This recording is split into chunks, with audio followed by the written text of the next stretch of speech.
Assalamualaikum warahmatullahi wabarakatuh.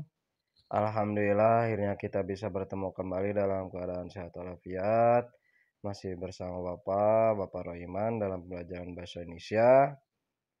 Dan Bapak harap kalian dalam keadaan sehat walafiat dan juga masih tetap semangat ya. Semangat untuk beraktivitas, semangat untuk selalu mengerjakan hal-hal yang baik ya. Dan untuk hari ini kita akan belajar tentang laporan membaca buku non-fiksi ya. Untuk kelas 11 untuk SMA Ma'arif Al-Ghazali, dan untuk pertemuan hari ini yaitu kita akan membahas tentang laporan membaca buku non-fiksi. Bapak harap kalian bisa menyimak dan juga memperhatikan pembelajaran pada pertemuan hari ini. Dan untuk selanjutnya Bapak tidak bosan-bosannya untuk selalu menghimbau kepada kalian untuk selalu mengutamakan protokol kesehatan ya, yaitu dengan mencuci tangan ketika kalian sudah melaksanakan aktivitas ya. Jangan lupa mencuci tangan untuk membunuh kuman ataupun bakteri yang ada dalam tangan kalian dengan menggunakan sabun dan juga air yang mengalir ya. Karena dengan air yang mengalir dan juga sabun selama 20 detik ya, dengan mengkocok tangan kalian dan membasuh tangan kalian, insya Allah bakteri ataupun kuman yang terdapat dalam tangan kita bisa hilang dan juga mati. Kemudian selain itu juga kita harus memakai masker ya. Ketika kita ingin mengobrol dengan orang lain, bercengkrama dengan orang lain, jangan lupa untuk selalu memakai masker karena dikhawatirkan teman kita eh, bisa menyebarkan virus tersebut ya lewat udara, baik itu karena batuk ataupun karena sentuhan tangan ataupun dengan bersin ya. Jadi kita harus selalu memakai masker seperti itu.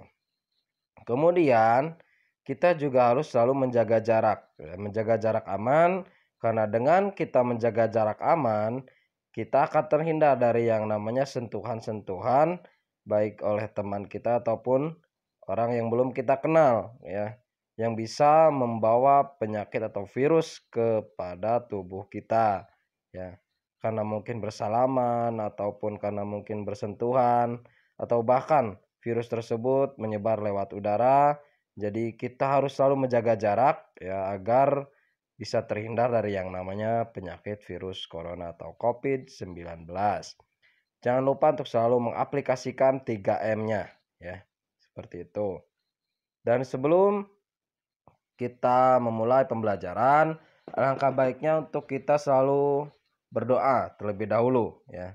Sebelum memulai pembelajaran, marilah kita berdoa. Berdoa dimulai. A'udzubillahi minasyaitonirrajim. Bismillahirrahmanirrahim. Rabbi zidni ilman warzuqni fahman waj'alni minas solihin.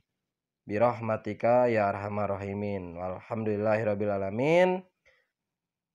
Akhirnya telah selesai untuk berdoa, dan kita mulai pembelajaran pada pertemuan hari ini dengan diawali yaitu perbedaan buku fiksi dan juga non-fiksi. Ada beberapa perbedaan antara buku non-fiksi dan fiksi ya.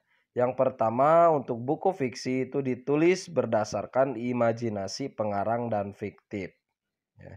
Sedangkan untuk buku non-fiksi itu dibuat berdasarkan fakta, realitas, atau hal-hal yang benar-benar terjadi dalam kehidupan sehari-hari. Untuk selanjutnya yaitu dapat berbentuk cerpen, novel, drama, dan puisi untuk buku fiksi. Sedangkan buku non-fiksi itu dapat berbentuk esai, artikel, resensi, biografi, autobiografi, buku pengayaan, buku pembelajaran, ensiklopedia, dan juga buku sejarah.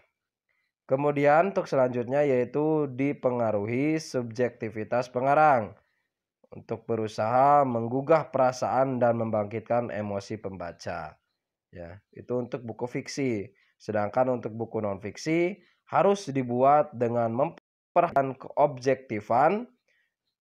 Selain itu juga menggugah nalar pembaca. Ya, maksudnya nalar pembaca itu menggugah pengetahuan dari pembaca seperti itu. Ya, untuk merangsang pengetahuan dari pembaca. Kemudian untuk buku fiksi, untuk yang terakhir yaitu bahasanya bersifat konotatif dan menimbulkan tafsiran yang beragam. Sedangkan bahasa yang digunakan dalam buku non-fiksi yaitu bahasanya bersifat denotatif atau tidak menimbulkan makna ganda. Ya, seperti itu. Jadi tidak menimbulkan makna ganda, artinya bisa dipahami dan juga mudah untuk dipahami. Beda lagi dengan buku fiksi yang memiliki makna yang berbeda dari kata yang seharusnya, seperti itu. Kemudian untuk selanjutnya yaitu kita akan belajar tentang ciri-ciri dari buku non-fiksi.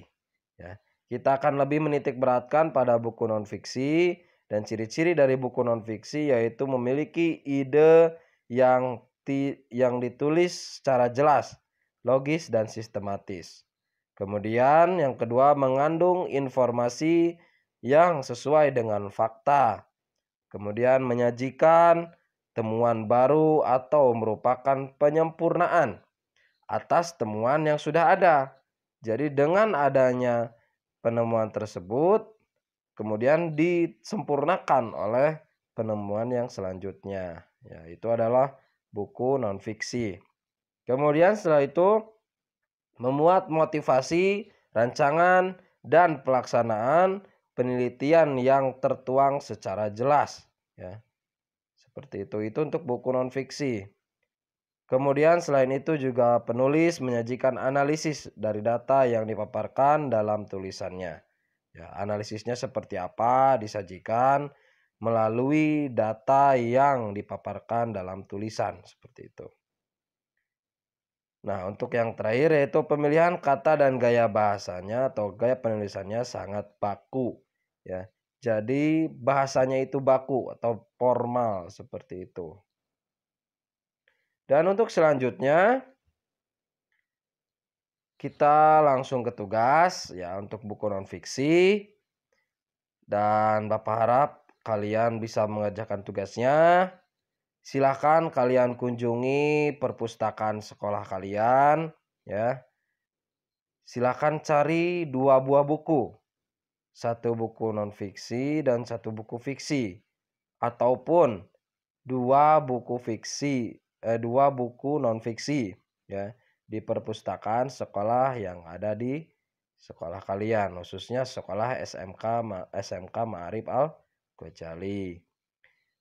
Dan itu adalah materi yang bisa Bapak sampaikan untuk pembelajaran hari ini untuk kelas 11 ya, untuk pembelajaran di pertemuan yang pertama di bab yang keempat. Dan setelah kita belajar, marilah kita berdoa agar apa yang kita dapatkan pada kesempatan hari ini bisa bermanfaat untuk kita dan juga untuk orang lain. Berdoa dimulai. Auzubillahiminasyaitonirrajim. Bismillahirrahmanirrahim. Allahumma arinal haqqo haqqon warzuqna tiba'ahu wa arinal batila batilan warzuqna tiba'ahu. Shadaqallahul adzim. Alhamdulillahirrabbilalamin. Pembelajaran untuk kelas 11 hari ini sudah selesai. Dan untuk penutup Bapak ucapkan sampai jumpa di pertemuan yang selanjutnya. Semoga kalian di pertemuan yang selanjutnya dalam keadaan sehat. Dan semoga dapat bertemu di lain kesempatan. Bapak ucapkan terima kasih. Sekali lagi, wassalamualaikum warahmatullahi wabarakatuh.